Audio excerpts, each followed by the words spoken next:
अशिक्षित रखना, लाचारी परेशानी में डालना उचित नहीं है।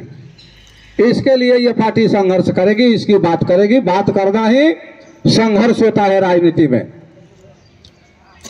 जनतंत्र में जनता देश की मालिक है, लेकिन आज अफसर मालिक बन बैठे हैं। एक एक काम के लिए दर्जनों बार कार्यालय का चक्कर लगाना पड़ता है।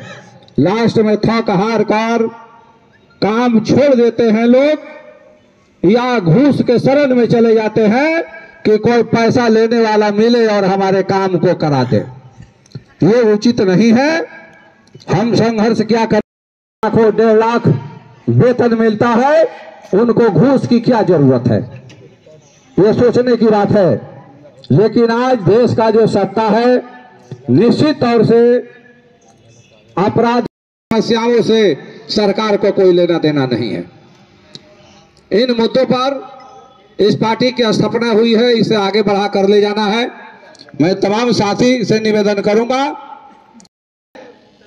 और जो अपना निजी मामला है उसको तो हम लोग छोड़ेंगे थोड़े, हम लोग फरियाने का काम करवे करेंगे। रामाकांत जी है सरैया से, मैं चाहूंगा कि पार्टी स्थापना पर 2 शब्द बोलने का काम करें। रामाकांत जी। ये जनतंत्र आवाज पार्टी का आज सम्मेलन है। नई पार्टी रजिस्टर्ड हुई है। विगत समय लोकसभा का चुनाव आने वाला है, और आने वाले समय में पार्टी चुनाव भी लड़ने जा रही है। पार्टी का मानना है कि देश का जितना भी सफल नेतृत्व है, उस राजनीतिक जो सफल राजनेता हैं और पार्टियां हैं, उनका अपराधीकरण हो चुका है। वो तमाम पार्टियां ईडी, सीआईडी, आईबी के घेरे में है और अपने अपराधी मित्रों को बचाने में परेशान है। देश में बेरोजगारी बढ़ रहा है, महंगाई बढ़ रहा है, तमाम छात्र नौजवान परेशान हैं। इन चीजों से किसी भी पार्टी को कुछ लेना देना नहीं है। इस स्थिति में हमने 10 मूल उद्देश्य पार्टी को लेकर आए हैं, जिसमें किसान को कर्ज से मुक्ति दिलाने का मंत्र हम लोगों के पास है, वहीं गांव घर की सुरक्षा का मंत्र है, तथा व्यवसायियों के लिए 10 लाख क्रेडिट कार्ड हर व्यवसायी को सरकार उपलब्ध कराए, ये हम लोग की मांग है। चूंकि कुछ चुनिंदे जन समस्याओं को सामने लाकर हम लोग ये पार्टी जो है संघर्ष करने का काम करेगी। शराब बंदी है बिहार में कागज में, लेकिन वास्तव में शराब बंद नहीं है। शराब होम डिलीवरी हो रहा है और जहर लोगों को पिलाया जा रहा है। इसलिए हमारी पार्टी पूर्व की शराब व्यवस्था करने के पक्षधर है कि जब लोगों को शराब की इतना ही जरूरत है, तो पूर्व की व्यवस्था के अंतर्गत कुछ टर्म कंडीशन के साथ आप शराब का बिक्री खोलिए सरकारी स्तर से, ताकि लोगों की जान नहीं जाए। तो इन मुद्दों को लेकर आज पार्टी का सम्मेलन है। पार्टी यहाँ से अब दूसरे जिला में इसका जिलाध्यक्ष बनेगा, या जो भी पदाधिकारीगण है बनाया जाएगा, और आने वाले समय में एक हम लोग स्वच्छ राजनीति देने का काम करेंगे। मेरा नाम राजकिशोर शर्मा, राष्ट्रीय अध्यक्ष जनतंत्र आवाज पार्टी। जनतंत्र आवाज पार्टी जिंदाबाद, राजकिशोर शर्मा जिंदाबाद, राजकिशोर शर्मा जिंदाबाद।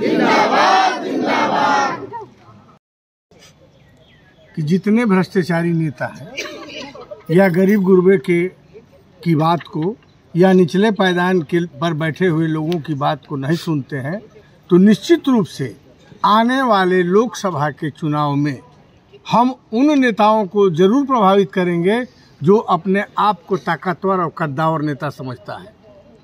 मैं चाहूँगा कि उन लोगों को उनके अनुरूप सुविधा मिले जो चाहिए, शिक्षा में, कृषि में, उद्योग में या मजदूरी में। अभी मैं एक बात बता देना चाहता हूं आपसे, 5वां या 6वां वेतन लग गया ना। एक सरकारी कर्मचारी का वेतन है 1.5 लाख रुपया, और एक मजदूर आज 300 रुपये पाता है। यदि आरा बाजार में जाएगा भिंडी खरीदने, तो क्या उसको भाव 300 रुपये का लगेगा और उनको 1.5 लाख रुपये का लगेगा? ऐसी व्यवस्था जो है, जो देश को चकनाचूर किए हुए है, मैं उस चकनाचूर व्यवस्था के खिलाफ निश्चित रूप से जनतंत्र आवाज पार्टी की आवाज बनकर हम ये पूरे भारत में अपना संदेश देंगे।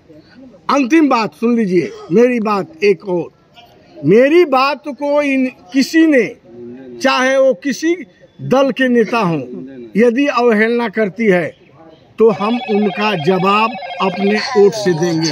अब हम गुलामी के वोट को स्वीकार नहीं करेंगे। मैं स्वतंत्र रूप से मैं अपने लोगों को, जबकि जगदेव बाबू ने कहा है कि 36% जब हम, जिनकी जितनी आबादी आज जनगणना के अनुसार अति पिछड़े की बनती है ना भागीदारी, तो फिर इन लोगों को जिनमें हम शामिल हैं, हमें एक जात से मतलब नहीं है, उन तमाम जातियों से मतलब है जो 36% में आते हैं। उनकी आवाज़ को सुना जाए, उनकी सहायता की जाए, उनको हर सरकारी व्यवस्था में सम्मिलित किया जाए जिसके वो भागीदार हैं, जिसके उस जो संवैधानिक रूप से उनको मिलना चाहिए।